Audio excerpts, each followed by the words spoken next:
हाय दोस्तों, आप लोगों को एक बार फिर से मेरा YouTube channel Roshni the light में स्वागत है। मैं रोशनी।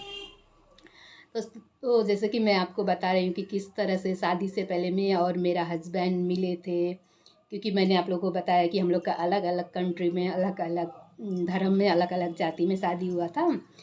तो उसका कहानी लंबा है कि हम लोग एक दूसरे से कहाँ और कैसे मिले थे। तो मैं वही कहानी को कंटिन्यू कर रही हूँ।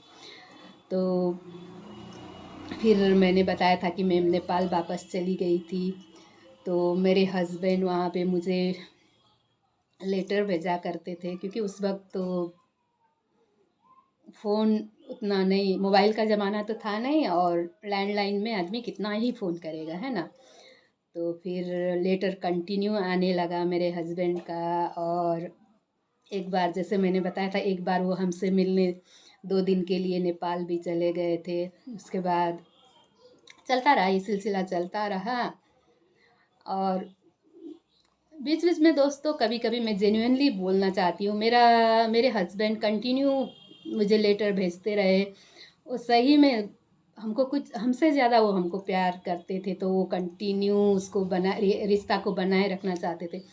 लेकिन बीच में मैं कभी कभी सोचती थी कि ये शादी तो होने वाली नहीं है, मेरे तो घर में कोई मानेंगे नहीं, मम्मी पापा, कोई रिश्तेदार, मेरे दादी पुप्पी, कोई भी तो नहीं मानेंगे। बड़े पापा थे मेरे, कोई नहीं मानेंगे। और जाहिर सी बात है दोस्तों, बहुत ही मुश्किल काम था ना इसको मानना। तो मैं एक दो बार सोची कि नहीं, छोड़ दें इसको, यहीं पे ख़त्म कर दें। और जब मेरे दीदी के पास, मेरा दीदी का हॉस्पिटल में जब मेरे हस्बैंड का लेटर आता था ना, मैं लेने भी नहीं जाती थी, छोड़ दो अब लेटर वेटर, मतलब ही नहीं करेंगे। लेकिन जब लेटर इतने सारे जमा हो जाते थे ना हॉस्पिटल में, तो मेरी दीदी मुझे फ़ोन करके बुलाती थी। मेरी दीदी हॉस्टल में रहती थी, वहीं पे हॉस्पिटल के हॉस्टल में रहती थी। आओ, तुम्हारे कितने लेटर आके जमा हो चुका है कोलकाता से। तो मैं बोलती थी छोड़ दो ना, रहने दो, जमा होने दो। तो मेरी दीदी बोलती थी कैसी लड़की हो तुम, वो कितना तुमको प्यार करता है, कितना लेटर भेज चुका है, और तुम लेने भी नहीं आती हो। तो मेरी दीदी हमको जिद कर करके बुलाती थी, आओ और लेटर ले जाओ, क्योंकि वो दिल की बहुत अच्छी है मेरी दीदी, अभी तक भी। अभी तक भी वो हमसे ज़्यादा बड़ी नहीं है, 1-2 साल ही बड़ी है, लेकिन दिल की बहुत अच्छी है, उस वक्त भी थी, अभी भी।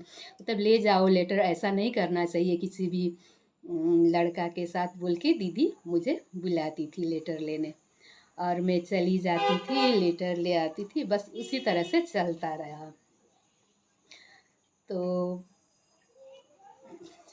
क्या ही बोले दोस्तों, मुझे तो कुछ उम्मीद नहीं था कि शादी होगी इनके साथ, इस रिश्ता को कंटिन्यू रखना चाहिए या नहीं। मैं बहुत कंफ्यूज थी।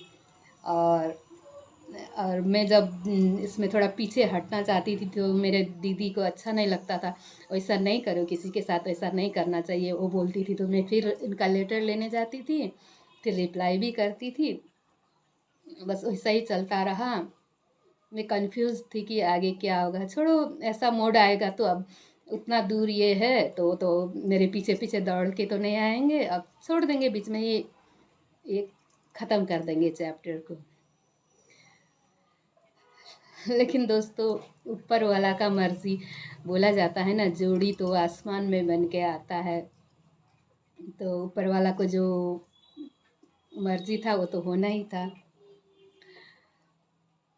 तो उतना में क्या हुआ ना दोस्तों, बस ये सब चल ही रहा था। मेरे भाई और बहन को तो पता ही था इस रिश्ता के बारे में, और मेरे जो कज़न थे, कज़न सिस्टर थे, मेरी मामा की लड़की लड़का, मेरे बड़े पापा की लड़की, सबको मालूम था, लगभग सबको मालूम था इस रिश्ता के बारे में।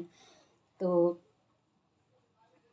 तो आगे क्या ऐसा हुआ कि मैंने इनको हासिल करके ही रही। मैंने हासिल कर लिया इनको, मैंने कैसे इनसे लास्ट में शादी की, आगे बताऊंगी।